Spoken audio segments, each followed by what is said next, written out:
बहुत समय पहले की बात है। एक बालक था, नचिकेता। वो एक महान ऋषि उद्दालक का पुत्र था। एक दिन उनके पिता ने विश्वजीत यज्ञ किया। इस यज्ञ में उन्हें अपनी सारी वस्तुएं दान करनी थी, लेकिन नचिकेता ने देखा कि पिता कमजोर और बूढ़ी गाय दान कर रहे हैं। इससे उसे दुख हुआ।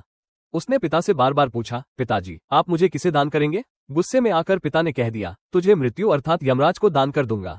सत्य की रक्षा के लिए नचिकेता ने यह वचन स्वीकार किया और यमलोक की ओर चल पड़ा। जब वो यमराज के द्वार पर पहुंचा, तब यमराज वहां नहीं थे। नचिकेता 3 दिन और 3 रात बिना खाए पिए वहीं डटा रहा।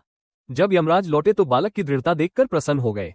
उन्होंने कहा, नचिकेता, तुम 3 वर मांगो। पहला वर, नचिकेता ने मांगा कि उसके पिता को उसे देखकर प्रसन्नता मिले। दूसरा वर, अग्नि विद्या का ज्ञान। और तीसरा वर, मृत्यु और आत्मा का रहस्य जानने का। यमराज ने तीसरे वर को टालने की कोशिश की। उन्होंने कहा, मैं तुम्हें धन, राज्य, अप्सराएं सब दे सकता हूँ। पर नचिकेता अडिग रहा। उसने कहा, मुझे सिर्फ मृत्यु का रहस्य चाहिए।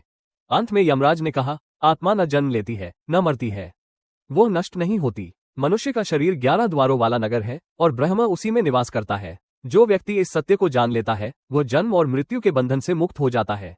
यमराज ने यह भी बताया, परम सत्य का प्रतीक है ओम। इसी एक नाम में छिपा है मोक्ष का मार्ग। जो आत्मा और ब्रह्म को पहचान लेता है, उसे किसी चीज का भय नहीं रहता।